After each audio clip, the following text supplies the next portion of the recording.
estás, Mónica? Bien, bien. Bueno, te voy a llevar al primer momento, cuando te sacaste la credencial. ¿Cómo era esa joven Mónica? Ya era bastante politizada cuando me saqué la credencial, que tenía 18, y fue en el año de las elecciones internas, 82. Entonces tenía ansiedad por votar. Yo había crecido en dictadura y eso de votar era una cosa exótica para los de mi generación. Por supuesto que ya había publicado algunas notas, ya era periodista. ¿Cuándo más o menos empezaste? Profesional. Empecé a los 16, mandé mi primer artículo al Gráfico para un concurso que gané, y entonces a partir de ahí hice toda una serie de gestiones para que me tomaran el diario El Día, que era mi sueño, escribir ahí. Y había publicado ya algunas notas en la sección de deportes como salpicadas. Ajá. Y a fines de ese año del 82 entré como redactora fija al Día. ¿Qué imagen tenés vos de la mujer? De las mujeres que había en tu casa o a tu alrededor. ¿Qué imagen te viene ahora a la cabeza? Eran las mujeres que usaban esa estrategia de yo ejerzo el poder, pero me hago la que me mandan, ¿no? Ajá. Es una estrategia muy de las mujeres italianas, quizá, con una cabeza que siempre terminaba por poner en el lugar de poder al hombre, ¿no? Y es más, estaban orgullosas de que eso fuera así. Pero por otro lado, había unas redes de entendimiento entre ellas para determinadas cosas, pero que no eran cosas que las beneficiaban a ellas en realidad, era para hacer lo que querían dentro de la casa, que era su mundo, ¿no? Mi madre fue la que rompió con Porque eso. trabajaba. Y claro, Trabajaba, perdón, fuera de su casa. fuera de su casa. Fue maestra y es maestra. Y además, bueno, se vinculó no por familia, como en esa época sucedía, los que se sumaban al frente no era por familia, eran rebeldes que veían que había injusticia, que, bueno, era todo un movimiento en la época, ¿no? Y bueno, y ella era como más libre, pero sobre todo, a ella no había podido ser tan libre como hubiera querido. Y yo siempre sentí que esa ansia de libertad la proyectó en mí. Y yo no sé si porque la libertad que me dieron o por mi propio carácter, siempre fui muy libre y bastante contestataria a esas estructuras de la familia, ¿no? A mí me molestaba eso de que estuvieran los hombres acá y las mujeres allá, las reuniones familiares, cosas que todavía pasan, que ahora las disfruto, porque ahora no tengo que demostrar nada. Pero en aquella época yo quería ser periodista deportiva, desde los 13 años. Entonces quería hablar de fútbol y me iba con el grupo de los hombres de la familia, ¿no? O de los amigos o de lo que fuera. Y que tenía que demostrar que sabía y que estaba en ese grupo porque sabía. Pero era también una forma de decir, yo quiero ir contra la corriente, ¿por qué no puedo participar en determinadas conversaciones y en otras no? Era todo como muy por intuición, no estaba aquí un movimiento feminista fuera de los círculos intelectuales. Y no, claro, era todo mucho más pertenecía acotado. a una familia de intelectuales, ni me sentía sumamente atraída por ese mundo, pero no pertenecía y tampoco conocía a nadie que estuviera en ese mundo, ¿no? Bueno, tan atraída que entraste en el diario El Día a trabajar como periodista deportiva. ¿Cómo fue eso? Porque es un mundo concebido para los hombres, Fue bravo, porque además de ser chiquita, de edad y de tamaño, ibas a un lugar, era una redacción muy intimidante, ¿no? Porque eran las viejas redacciones que quedaban. Bueno, y por supuesto, una redacción donde habría unas 50, 60 personas, entre gráficos y diagramadores, editores. Había 2 mujeres, aparte de mí. Entonces, salvo las colaboradoras de cultura o de sociales, pero que no estaban en esa redacción nocturna, claro, había 2 y estaban medio ahí. Entonces, son todos hombres. Una cosa que hoy te chocaría, era lo natural. Claro, ¿te pasó, por ejemplo, de cuestionarte cómo ibas a ir vestida un día porque tal vez pudieran decir algo pudieran pensar algo más de ti? ¿Te pasó? Claro. Yo era chiquita de edad y de tamaño, como te decía, entonces trataba de vestirme de grande, ¿no? Porque además me pasó, a los pocos meses yo pasé a la redacción de política e información y iba a hacer notas y me ha pasado que me dijeran, ¿y vos sos la periodista? Como diciendo, ¿no? ¿Dónde está tu papá? Que me viene a hacer las notas, ¿no? Entonces, en realidad lo que pensaba era básicamente eso, de tratar de parecer más grande. ¿Para ti el sistema político uruguayo es machista? Bueno, viste que el término machista ahora está como es muy amplio, ¿no? Es quizá un poco fuerte. Nos gusta, digo, las mujeres que trabajamos en este tema hace tiempo, capaz que le llamamos patriarcal, ¿no? Que refiere a una ideología más que a una actuación permanente. Evidentemente estaban permeados por una cultura donde han sido siempre hombres y por lo tanto hay códigos, todos los sectores tienen sus códigos, están permeados por códigos masculinos, se relacionan de una manera masculina, socializan de una manera masculina. Muchas veces nosotros las mujeres decimos, nos matamos pensando en mecanismos para ser incluidas en las listas. ¿Cómo se armaban las listas tradicionalmente? No sé si hoy se hacen así, creo que no, pero ¿cómo? Bueno, se armaban en el estadio, en el hipódromo, en el boliche, de noche, tomando unas copas y charlando, en las visitas al interior, donde se hacían asados y se negociaban. Y hay algunas veces la mujer también esa necesidad de parecerse al hombre para poder entrar. Totalmente. Tal vez, ¿no? Porque es lo que ahora se ve mucho menos. Pero una estrategia muy del siglo XX. Las grandes líderes internacionales, y creo que también las mujeres acá que llegaron a cargos importantes, tanto como ministras, 2, 3, o como senadoras, fueron mujeres, te estoy hablando desde Golda Meir, Margaret Thatcher, Alba Roballo, Julia Arévalo o Adela Reta.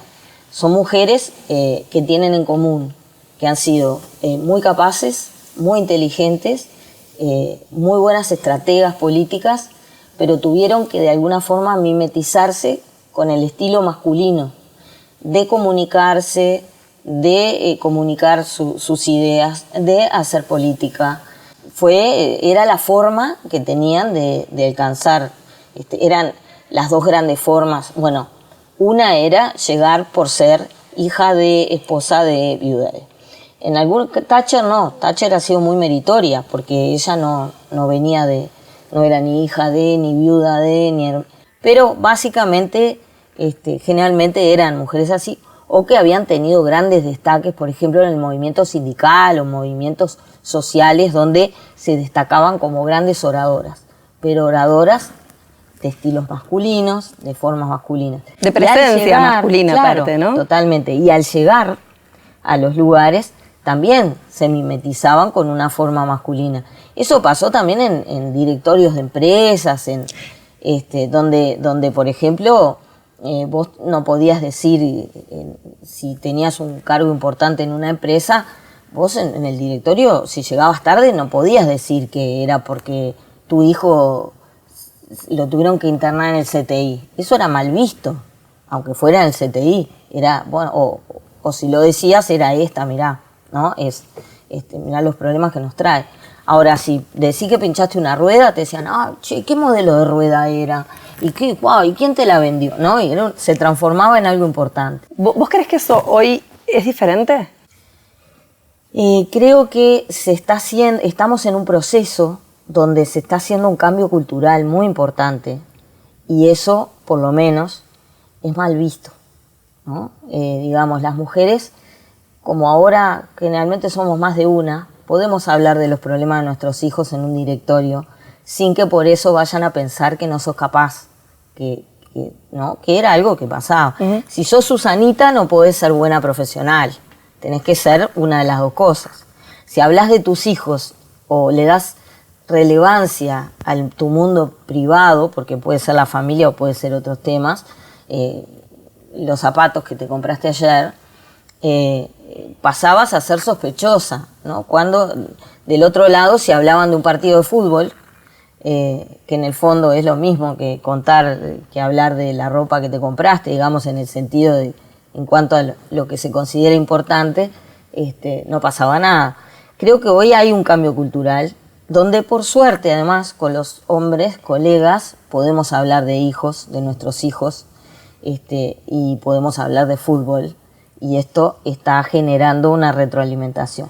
Creo que la política es, de todas maneras, uno de los últimos recintos donde todavía romper eso cuesta. Yo en los medios donde trabajé, en el medio donde trabajé casi 30 años, que fue En Búsqueda, noté esa evolución con los años, donde en los últimos años que estuve, además, era prácticamente mitad y mitad, hombres y mujeres, y las conversaciones del comedor de Búsqueda del año 88, cuando yo entré, a las que se daban en el año 2010, cambiaron drásticamente. Eso en la política creo que todavía no se da con la misma dinámica que en otros ámbitos. Y tal vez eso se refleja en este dato, ¿no? El año que viene van a ser 26 mujeres de un total de 129 miembros de la Asamblea General. Ajá. Y entonces ahí la pregunta, ¿por qué crees que la cultura del sistema político uruguayo le cuesta tanto abrir espacios y distribuir cargos hacia las mujeres, si bien fuimos el primer país de América Latina en donde la mujer pudo votar, por ejemplo? Bueno, si nos ponemos a desmenuzar las causas, hay una situación que es me parece que la primordial, y es que esto se trata de poder, se trata de ceder el poder. Cuando hablamos de incorporar mujeres, hablamos de que vamos a tener que darle espacio a más. Eso quiere decir que nuestras posibilidades de alcanzar una porción de poder se van a reducir. Entonces, naturalmente nadie, porque la política se trata de conseguir el poder, naturalmente nadie va a correrse solo ni a hacer espacio con alegría. Porque, bueno, si no viene de afuera, ¿no? Si no viene de, por ejemplo, acciones afirmativas, que es la solución que en el mundo desarrollado encontraron. Por ejemplo, la ley de cuotas. Claro, que es lo que en el mundo desarrollado se ha ido imponiendo, porque es la única forma de lograr esto. La Unión Europea, por ejemplo, hoy está analizando la posibilidad de imponer cuotas en los directorios de las empresas privadas. Es una cosa de la que nosotros estamos muy lejos. Todavía estamos dando una batalla cultural para que se entienda que la ley de cuota no es para que entren mujeres así porque sí, o piensan incluso que puede ser que esto está dado por capacidad o cuota, como si fueran cosas distintas. Una vez me preguntaron si yo creía que estaba en la fórmula del Partido Independiente por capacidad o por cuota. Y le dije, pero sin ninguna duda que estoy por cuota. Si no se hablara del tema de que es necesario poner mujeres y que todos estemos entendiendo que las mujeres tienen que ser visibles en la vida política, no hubieran pensado en hacer una fórmula con una mujer. Lo mismo, y eso no quiere decir que a mí no me hace mella en lo que yo pienso de mí misma y de mi capacidad. El tema es que ha estado lleno de mujeres capaces en la política y en otros ámbitos, que si no era por la ley de cuota no tenían ninguna oportunidad. O sea, ¿estás de acuerdo con la ley de cuotas? Sí, pero por supuesto. Hace 30 años que milito por los derechos de las mujeres y he visto la evolución y he visto que si no hay una acción afirmativa, hemos dejado por el camino a decenas y decenas de mujeres capaces que no tenían oportunidad y no había una explicación, ninguna otra explicación que por su condición de mujeres. Porque no por su condición de mujeres, porque te veo, sos mujer, no te pongo, sino porque las oportunidades sociales de acceder, y es la segunda razón que te decía, una es la de que, bueno, es una cuestión de poder y hay que ceder. La otra es un problema de dinero. Las campañas hay que financiarlas, las campañas se tratan de dinero. Las empresas privadas que han sido hasta ahora, el Estado también, pero básicamente han sido quienes contribuyen en los partidos políticos al financiamiento, no le dan plata a las mujeres, porque no hay situaciones, relaciones y redes de confianza con quienes tienen mayor poder económico, que a su vez son hombres. Ahí también hay un vínculo con el poder, ¿no? Con la forma de ejercer el poder por parte de la mujer. Y por otro lado, la forma de establecer las listas, establecer quiénes sí, quiénes no, quién pongo, a quién no pongo, naturalmente se han generado en las instancias de dirección de los partidos, en las mesas políticas, pero sobre todo por fuera de lo formal, en el boliche, en el estadio, en el hipódromo, pescando, yo qué sé. Y las mujeres no participan en esas redes sociales. Entonces, no hay una decisión expresa de excluirnos. Simplemente no estamos en ese menú. Y por otro lado, bueno, la ingeniería electoral uruguaya no contribuye a que, aún con unas cuotas de 1 a 3, se incorporen las mujeres efectivamente, si bien estamos en listas, lleguemos al Parlamento. En las listas del interior y por las formas son muy chiquitos en que está hecho los partidos, la ley de lemas y todo un montón de cosas, implica que si no estás encabezando una lista, y aún una lista que tenga buen respaldo, en un partido que tenga buen respaldo, no llegás al Parlamento. Y en Montevideo se da un poco lo mismo. En las listas muy, muy populares, muy grandes, de grandes partidos, a lo sumo, por ejemplo, en diputados estás en un segundo lugar. Para el Senado es más fácil, pero también son menos lugares. Entonces, lo principal es lograr, ¿qué es lo que estamos logrando? Que es un cambio cultural. Para empezar, que nos vean como posibles candidatas. Eso era algo que no sucedía. No porque hubiera una decisión de a estas las dejamos porque son mujeres, sino porque no te veían. En el momento de pensar opciones, no estabas ahí en el menú. Creo que la cuota, la militancia de las organizaciones sociales y de los grupos que han trabajado, la red de mujeres políticas, las mujeres políticas que han trabajado por las otras, porque no necesariamente las mujeres políticas son conscientes de la importancia de trabajar por las otras. Igual es importante que estén, son inspiradoras para generaciones más jóvenes, pero no todas han trabajado por los derechos de las otras mujeres, de las que vienen atrás. Entonces, ese trabajo que está prácticamente desde que se recobró la democracia hace 35 años, está dando sus frutos. Ahora, los frutos son muy magros. El primer Parlamento de la democracia, de 130 legisladores, ¿cuántas mujeres había? 0, ninguna. 0 titulares. Una cosa impensable hoy. Claro, que vos hablabas, recuerdo una nota que escribiste para Búsqueda del año 1999, que fue como un año, por lo menos, sí, en donde, déjame buscarlo, pero había 13 mujeres que accedieron al Parlamento. Sí. Ahí fue como, lo sentiste como un primer quiebre, digamos. Sí, claro, pero imagínate que estábamos hablando ya de 15 años de democracia, claro, donde había habido 0, después creo que hubo 6, después hubo 11, y después hubo también un cambio cultural en el mundo de la política. Por ejemplo, me acuerdo, la diputada Janet Puñales, del Partido Colorado, estaba embarazada, y no estaba previsto la licencia por maternidad para un legislador, y hubo que hacer una ley de apuro para que ella lo tuviera.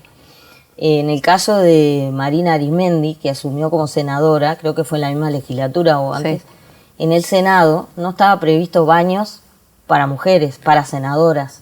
Yo después pensé, Alba Roballo y Julia Arévalo, ¿qué harían? Bueno, Alba Roballo lo denunciaba, ¿no? Claro, pero seguramente iban al baño de los funcionarios.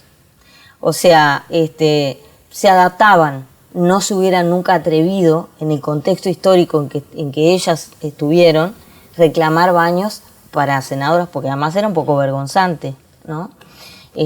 Hoy es vergonzante para los que no lo pensaron. Uno dice, no te da vergüenza hacer ¿no? Pero, entonces, bueno, el cambio cultural viene muy lento. ¿Por qué sos feminista? ¿Por todo esto que me dijiste? Bueno, soy feminista por rebelde, soy feminista de muchísimo antes de la política, ¿no? sí, ahí sí, te diría que si hay un quiebre donde yo misma me visualicé como feminista, porque a veces pasa que una siente rebeldías, pero no, incluso hasta hace unos años daba mucha vergüenza decir que era feminista, era poco menos que decir, no sé, que eras prostituta, era más o menos lo mismo, por lo menos en el ámbito donde yo me movía. Me visualicé a partir de un viaje que hice con 25, las otras 24 feministas muy asumidas. Fuimos a Cuba en el 85, yo tenía 21 años, y ahí conocí a todas las popes, ¿no? A Fanny Pucheski, a Margarita Perkovich, a Nelly Fernández, incluso Cristina Morán, que fue, y era, bueno, 25 del Frente, Partido Nacional y Partido Colorado, de todos los sectores, y de organizaciones sociales y feministas notorias, como era Fanny. Y bueno, y ahí entendí que toda esa rebeldía que traía desde adolescente, a partir de que yo estaba en el ambiente del fútbol y me daba cuenta y había sufrido y había te sufrido molestaban cosas en una redacción, claro, cómo tenía que entrar avergonzada, cómo me hacían determinadas bromas, cómo a mí me causaba angustia, además estar en un ambiente que sentía hostil. Lo sentías hostil. Hasta que vos entrabas en los códigos de ellos, ¿no? Porque a veces para sobrevivir tenés que adaptarte, pero después, cuando te adaptás, ¿qué haces con eso? ¿Seguís así o tratás de alguna forma lo que entendí fue que de lo que se trata es de tratar de hacer un estilo femenino de ejercer el poder, de manejarte respecto a las otras mujeres. Hay una forma, pero era como decía Simone de Beauvoir, una no nace mujer, llega a serlo. ¿Qué quiere decir? Lo que se supone que es lo humano es esa forma masculina de construir el mundo. Nosotras tenemos que hacernos a nosotras mismas.